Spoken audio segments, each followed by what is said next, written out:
বললেন বলবেন। কি বলবো, আমি এখন অফিসিয়াল প্রার্থী হলাম এবং লড়াই আরো জোরদার করতে হবে। প্রচারের তাপমাত্রা আরো বাড়াতে হবে, কারণ আজকে নমিনেশন দেওয়ার পর আর খুব বেশি দিন টাইম আমাদের হাতে নেই।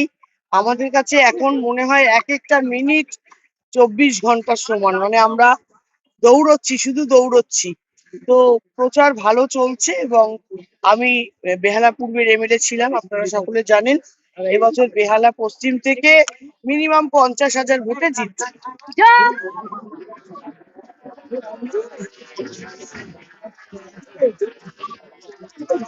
আপনার কর্মীদের বিরুদ্ধে এফআইআর করা হয়েছে প্রায় 6 জনের বিরুদ্ধে, আপনারও নাম আছে। একটা কথা বলি, যেটা হলো যে প্রথমত দেখুন, এখন আমরা পুরোপুরি ইলেকশন কমিশনের আন্ডারে। ইলেকশন কমিশন, আমরা এতদিন জানতাম ভারতীয় ইলেকশন কমিশন একটা নিরপেক্ষ সংস্থা, কিন্তু এবারে ইলেকশন করতে গিয়ে আমার মনে হচ্ছে ইলেকশন কমিশন কোথাও একটা জমা পড়ে গেছে এবং তাদের মারফত কাজ হচ্ছে।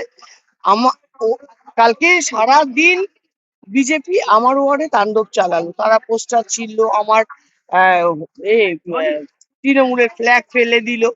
তারপরে যখন দেখুন, আমাদের কর্মীরাও তো কর্মী, তাদের প্রার্থীর যখন হোর্ডিং ছিঁড়ে দিচ্ছে, তখন তারা নিশ্চয়ই নিজেদের শান্ত রাখতে পারে না।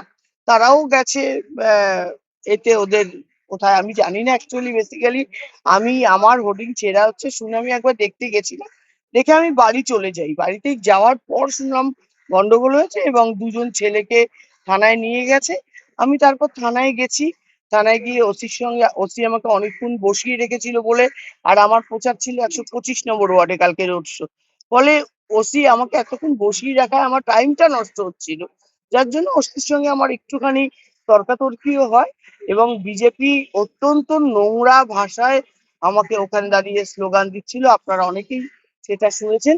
কিন্তু দেখুন, ইলেকশন এসছে, এটা হবেই, চলতেই থাকবে।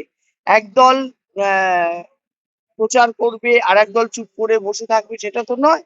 প্রচার সব পক্ষই, যারাই দাঁড়িয়েছে সবাই প্রচার করবে। প্রতিবারই ইলেকশনের সময় কর্মীরা অনেক উত্তেজিত থাকে, সব দলেরই, আমি সব দলেরই বলছি। কারণ ভারতবর্ষে থেকেও আমি বাংলার কথা বলবো, বাংলায় ভোট একটা উৎসবের মতন।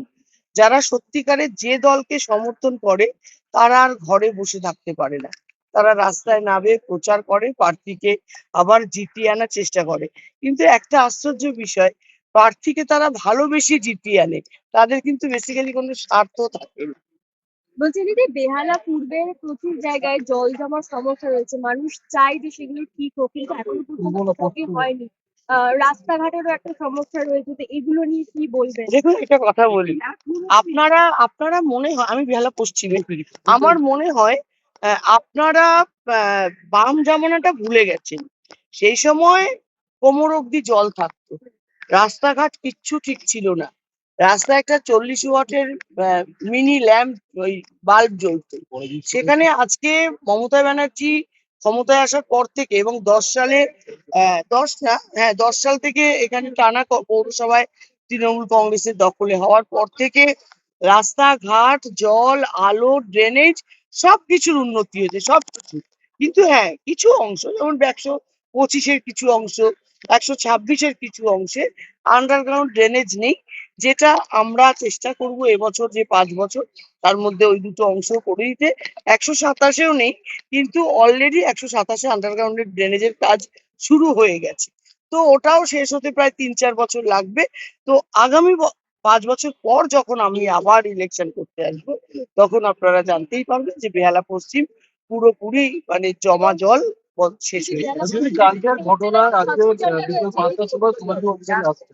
দেখুন, কে আসছে না আসছে আমার কোনো মাথা ব্যথাই নেই, কারণ আমারও আজকে বিকেল বেলা 127-এ প্রচার আছে। অতএব উনি কোথায় আসবেন, প্রচার করবেন, কার নামে গালাগাল করবেন, কোথায় ডেপুটেশন দেবেন, ওনাদের ব্যাপার। আমাদের ব্যাপার হলো আমরা এখন প্রচার নিয়ে ব্যস্ত।